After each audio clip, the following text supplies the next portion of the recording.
Salam sejahtera untuk saudara semua yang mendengarkan dan menyaksikan saat ini. Kembali kita bertemu di dalam Selah, di mana kita berhenti dari keseharian kita dan mendengarkan apa yang Tuhan hendak katakan kepada kita masing-masing. Sebelumnya kita mau memuji dan memuliakan nama Tuhan, dan mari kita berdoa. Bapa, mengucap syukur untuk hari ini, hari di mana kami mau berhenti dan mendengarkan apa yang Engkau kehendaki. Roh Kudus berbicara kepada masing-masing kami yang mendengar, supaya kami tahu Tuhan apa yang perlu kami hidupi, dan kami dimampukan oleh Roh-Mu supaya kami hidup berkenan dan merdeka dalam hidup kami. Kami ucap syukur di dalam nama Tuhan Yesus. Amin.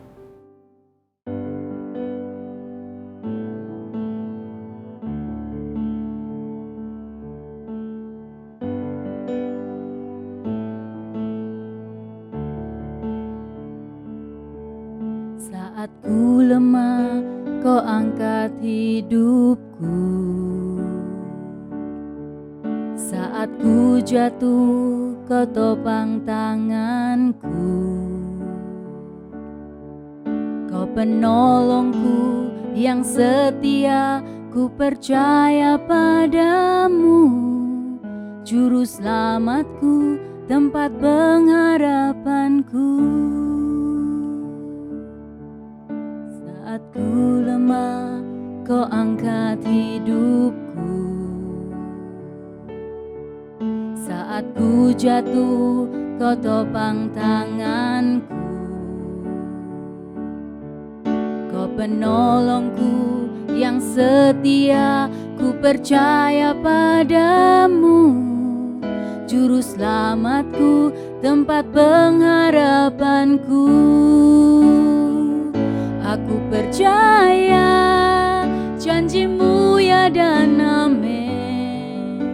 Kasih-Mu setia di dalam hidupku. Aku percaya anugerah-Mu besar, lebih dari semua yang dapat ku pinta.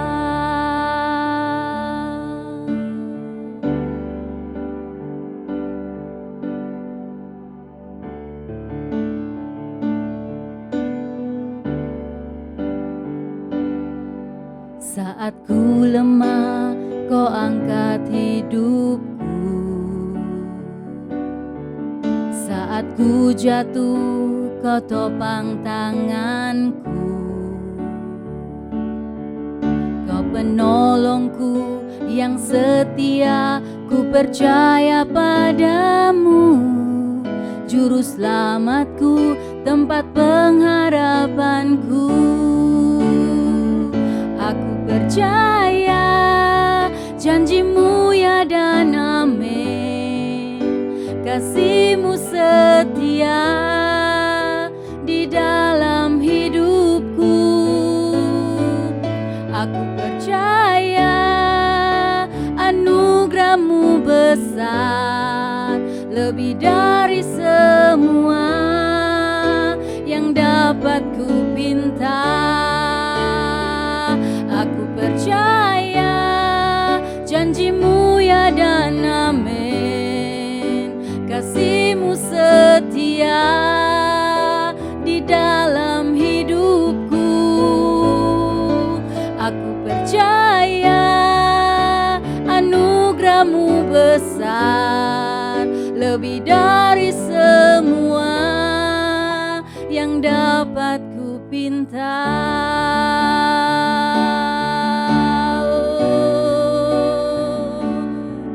Aku percaya Kau Tuhan yang setia. Kami percaya janji-janji-Mu pasti Kau genapi. Janji-Mu ya dan amin, itu pegangan kami. Kami percaya. Oh, terima kasih Tuhan. janjimu. Terima kasih untuk kesetiaanmu. Terima kasih Tuhan.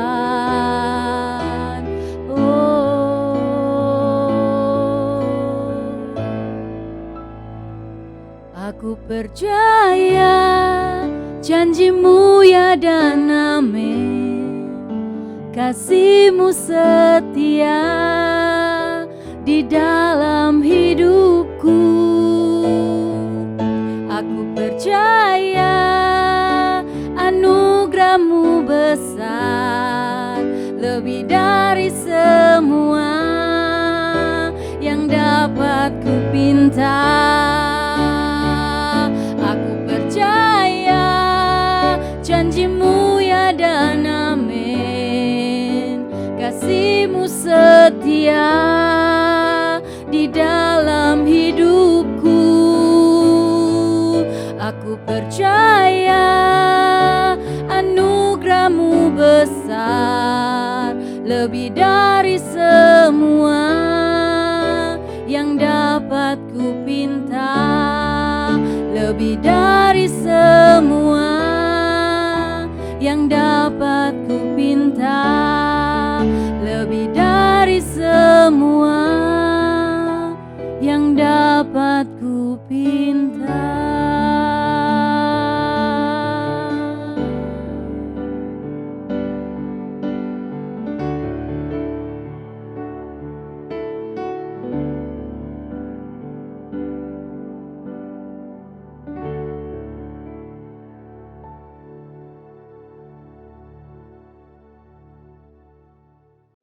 Betapa mudahnya hidup, atau setidaknya nyamannya hidup, kalau kita mengerti atau mengetahui apa yang akan terjadi di depan. Tentang masa depan, kita dapat prediksi apa yang kita perlu siapkan hari ini. Tidak heran orang pergi ke dukun atau peramal untuk tahu apa yang mereka perlu lakukan, atau sekedar penasaran apa yang akan terjadi, supaya mereka dapat antisipasi seperti itu. Tapi tentunya orang yang datang ke orang-orang yang seperti itu, mereka mengandalkan kuasa kegelapan daripada mengandalkan firman Tuhan. Hari ini kita mau belajar tentang melihat masa depan. Kita akan belajar dari Kejadian pasal 15, dan saya akan bacakan untuk kita semua dari ayat 1 sampai ayat ke-6. Kemudian datanglah firman Tuhan kepada Abram dalam suatu penglihatan. Janganlah takut Abram, akulah perisaimu, upahmu akan sangat besar.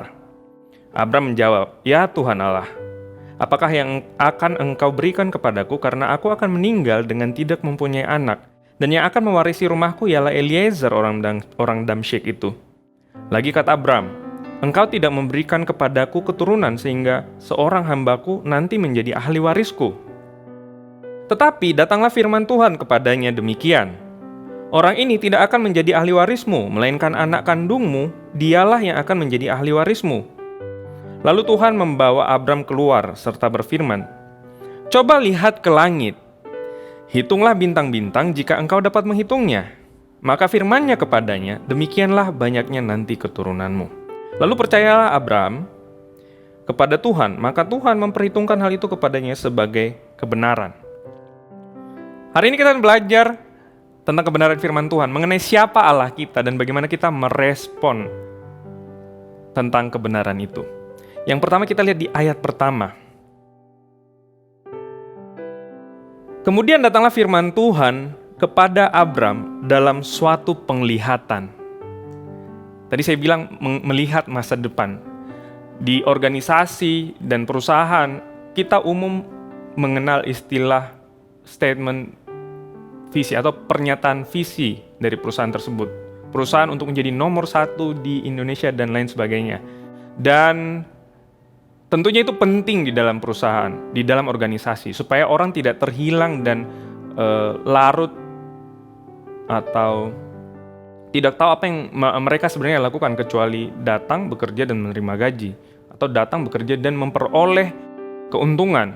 Tentu ada visi yang lebih besar daripada sekedar visi ekonomi di dalam sebuah organisasi, ya. Dan bagaimana dengan kita orang percaya? Apakah kita seperti orang dunia? Kita menciptakan mimpi untuk diri kita dan organisasi kita, atau kita seperti Abraham. Seperti cerita Abraham lebih tepatnya. Karena ini bukan tentang Abraham. Kemudian datanglah firman Tuhan kepada Abraham dalam suatu penglihatan. Apa penglihatan kita? Apa visi kita? Pertanyaannya bagi diri kita adalah, jika kita punya visi dalam hidup, bahkan organisasi yang kita dirikan punya visi di dalam hidup, apakah itu visi yang kita ciptakan, atau itu firman Allah yang datang dan menjadi visi di dalam hidup kita? Dan kita belajar bahwa Allah adalah Allah yang berinisiatif. Karena di ayat pertama saya ulangi lagi, kemudian datanglah firman Tuhan kepada Abram. Sebenarnya Tuhan punya inisiatif. Jadi kalau kita punya visi, kita punya penglihatan akan masa depan, itu karena Allah kita adalah Allah yang berinisiatif. Karena Allah berinisiatif, kita punya visi karena Allah. Yang kedua, kita belajar bahwa di ayat 2 dan 3 katakan begini. Abram menjawab, "Ya Tuhan Allah, apakah yang akan Engkau berikan kepadaku karena aku akan meninggal dengan tidak mempunyai anak, dan yang akan mewarisi rumahku ialah Eliezer orang Damsyik itu?" Lagi kata Abraham, "Engkau tidak memberikan kepadaku keturunan, sehingga seorang hambaku nanti menjadi ahli warisku." Kelihatannya apa hubungannya ketika Allah datang melalui penglihatan dan kemudian Abram mengeluh kepada Tuhan? Sebenarnya ada histori dari curhatan Abram ini. Kita tahu bahwa Allah adalah Allah yang bersedia mendengar keluh kesah kita. Kita akan lihat, atau kita udah baca tadi, bahwa Allah tidak marah kepada Abram waktu Abram mengeluh. Abram katakan, "Saya tidak dapat apa-apa." Tuhan bilang, "Tuhan, kalau saya punya upah besar, tapi Tuhan tidak berikan saya anak." Tapi Tuhan mendengar.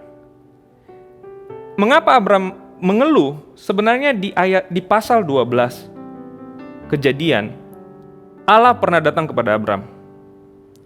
Kejadian 12 ayat 2 dan ayat 7a saya baca. Ayat 2 katakan, "Aku akan membuat engkau menjadi bangsa yang besar dan memberkati engkau serta membuat namamu masyhur dan engkau menjadi berkat." Itu ayat 2.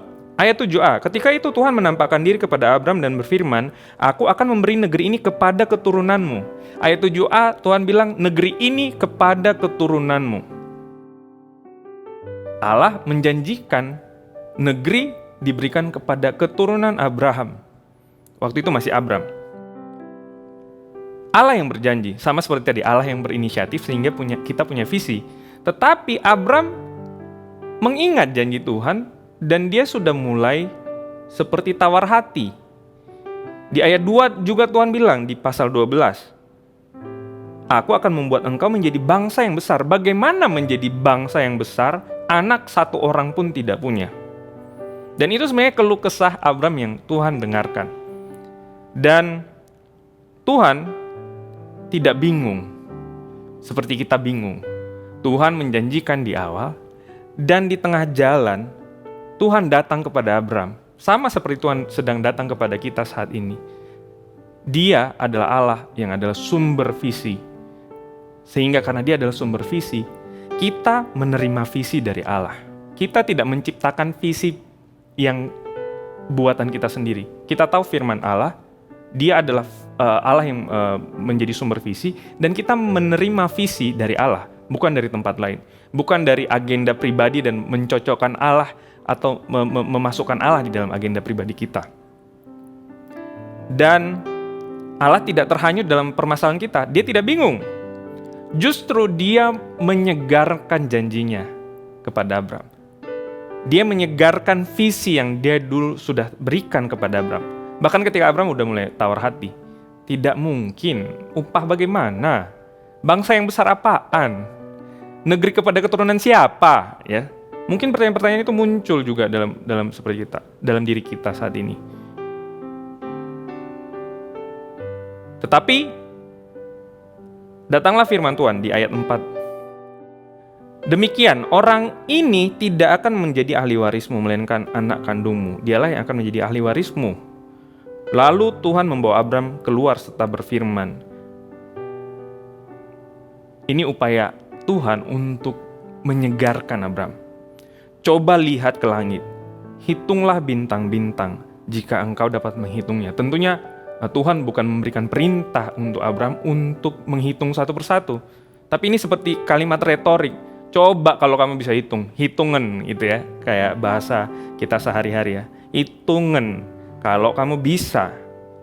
Demikianlah banyaknya nanti keturunanmu. Dan Allah bahkan menunjukkan kepada Abraham, kamu tidak bisa hitung nanti, Abraham, gitu. Ya, karena Allah adalah sumber dari visi. Kita menerima visi dari Allah. Dan Allah menyegarkan visi kita. Allah yang mengingat janjinya dalam hidup kita. Ayat 6 dikatakan, lalu percaya Abraham kepada Tuhan, maka Tuhan memperhitungkan hal itu kepadanya sebagai kebenaran.